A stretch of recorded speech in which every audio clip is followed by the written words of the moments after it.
Movie शुरू होती है साल 1918 में, जहां हम पर्ल नाम की एक लड़की को अपनी माँ की पुरानी ड्रेस पहनकर डांस करते हुए देखते हैं। तभी उसकी माँ रुथ वहां आ जाती है और पर्ल को उसकी ड्रेस पहनने और डांस करने के लिए डांटती है। साथ ही उसे फार्म में जाकर जानवरों को खाना देने को कहती है। असल में पर्ल और उसके घर वाले जर्मनी से बिलोंग करते हैं, लेकिन अब वो टेक्सास में एज एन इमिग्रेंट रहते हैं।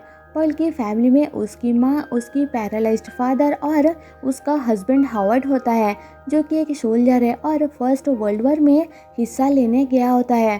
पर्ल की माँ काफ़ी डोमिनेटिंग है और चाहती है कि पर्ल उसके फादर और फार्म की देखभाल में उसकी मदद करे, पर इसके उल्टा पर्ल अपनी लाइफ अच्छे से जीना चाहती है और एक बहुत बड़ी डांसर बनना चाहती है।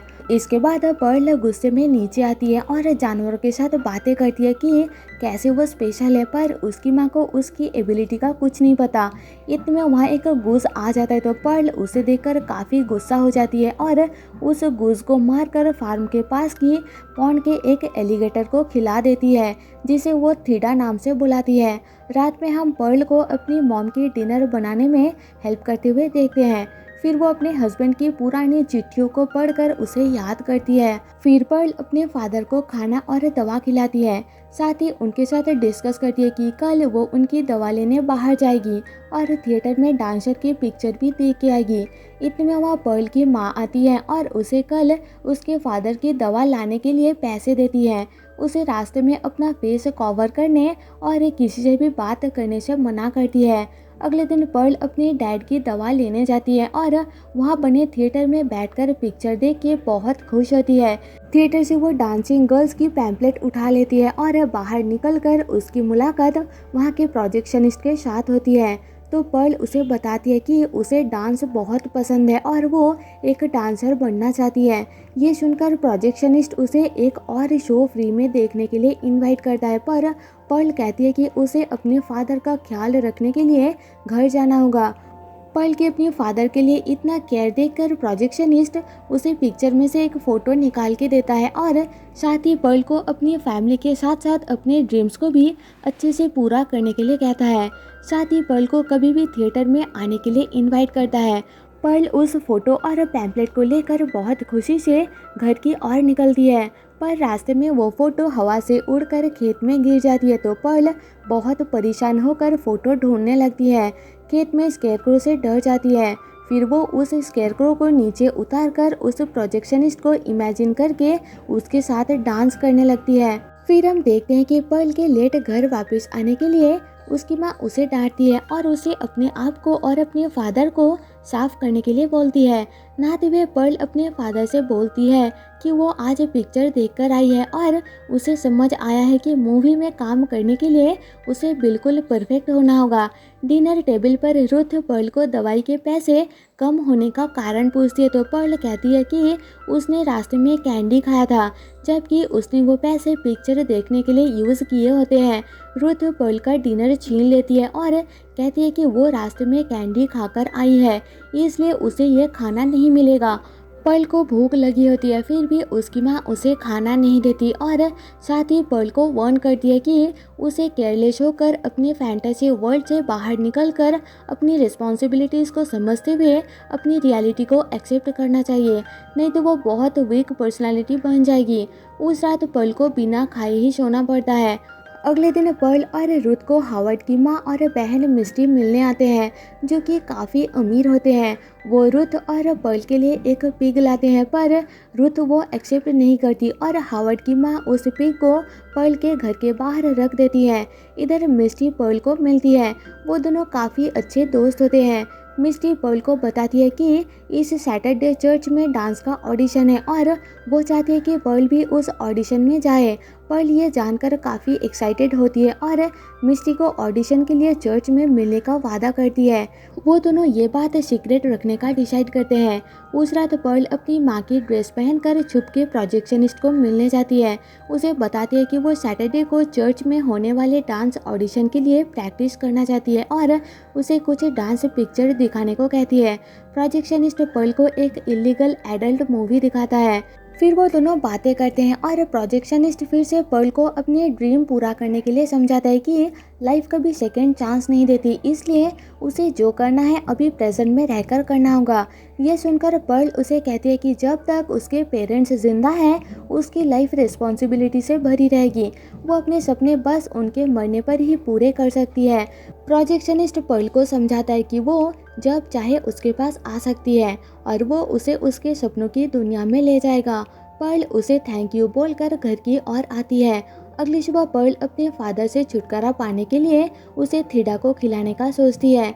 वो अपने फादर को बोलती है कि उनके कारण उसे अपनी लाइफ के ड्रीम्स के साथ कॉम्प्रोमाइज़ करना पड़ रहा है। जैसे ही वो अपने फादर को पॉन्ड में फेंकने लगती है, रुथ वहाँ आ जाती है तो उसका प्लान खराब हो जाती है।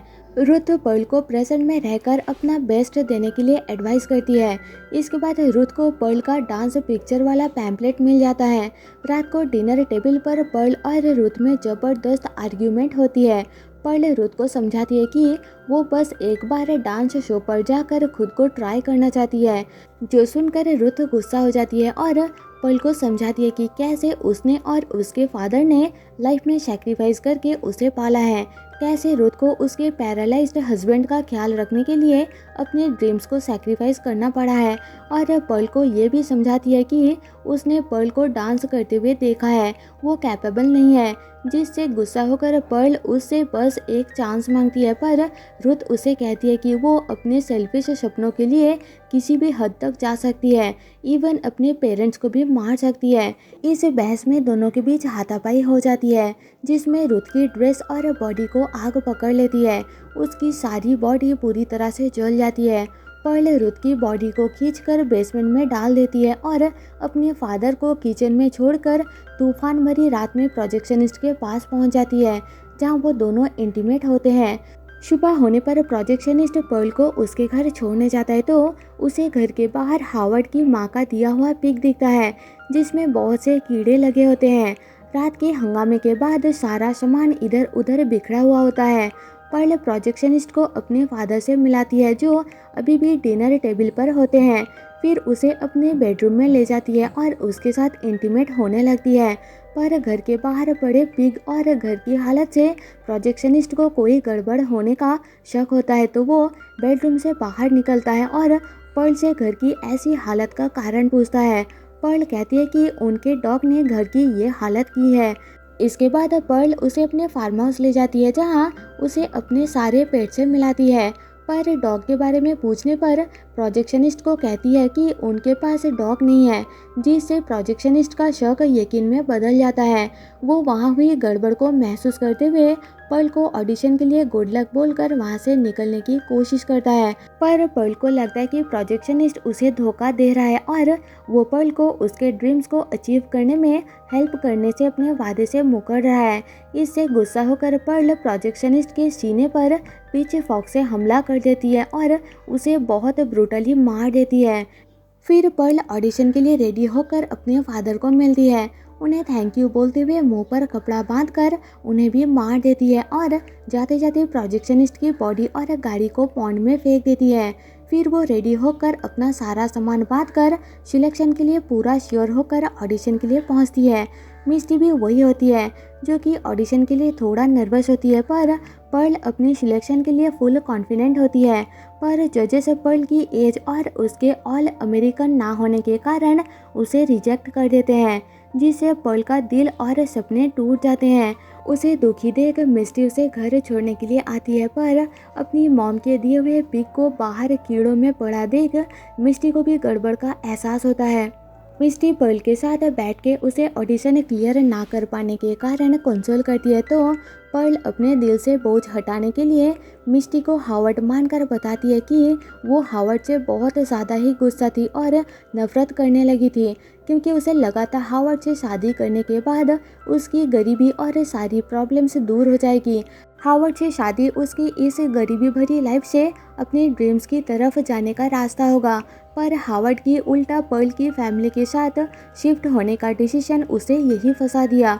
साथ ही पर्ल ये भी कन्फेस करती है कि उसकी अपनी लाइफ और खुद को लेकर इनसिक्योरिटी के कारण वो एक बुरी लड़की बन गई है। वो एक गैर मर्द के साथ सो भी गई।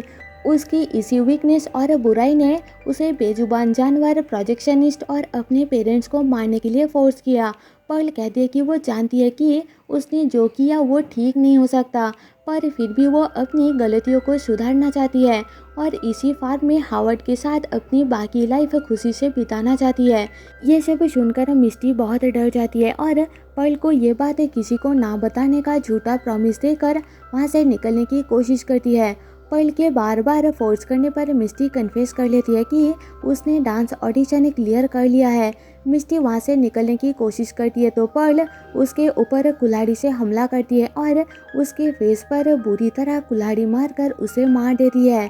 इसके बाद पर्ल मिस्टी के बॉडी पार्ट्स को छोटा छोटा करके उसे पॉन्ड में थिडा के पास फेंक देती है और हावर्ड के साथ शव ठीक करने के लिए रुथ की जली हुई डेड बॉडी और अपने फादर की डेड बॉडी को डिनर टेबल पर रख देती है। साथ ही सड़े हुए पिग को डिनर टेबल पर रखती है। अगले दिन हावर्ड अचानक घर वापस आता है और डिनर टेबल पर गले हुए पिग और सड़ी हुई पर्ल की पेरेंट्स की बॉडी देख के डर जाता है। वहाँ स्माइल करती हुई पर्ल को देख के बहुत परेशान होता है और इसी के साथ मूवी खत्म हो जाती है। तो दोस्तों, जाने से पहले आपसे एक रिक्वेस्ट है कि एक्सप्लेनेशन पसंद आए तो प्लीज़ मेरी वीडियो को लाइक और कमेंट करके अपना फीडबैक ज़रूर दें और साथ ही साथ मेरे चैनल को सब्सक्राइब करें, जिससे मेरे चैनल को ग्रो करने में बहुत ज़्यादा मदद मिल जाएगी। आप मेरे सेकंड चैनल में इंडियन मूवीज़ की एक्सप्लेनेशन देख सकते हो और उम्मीद है कि इस चैनल के जैसा वहाँ भी मुझे सपोर्ट करेंगे। मैं आपके लिए ऐसी न्यू वीडियोज़ लाती रहूँगी। मिलते हैं आपसे मेरे नेक्स्ट वीडियो में, तब तक के लिए stay safe and bye bye.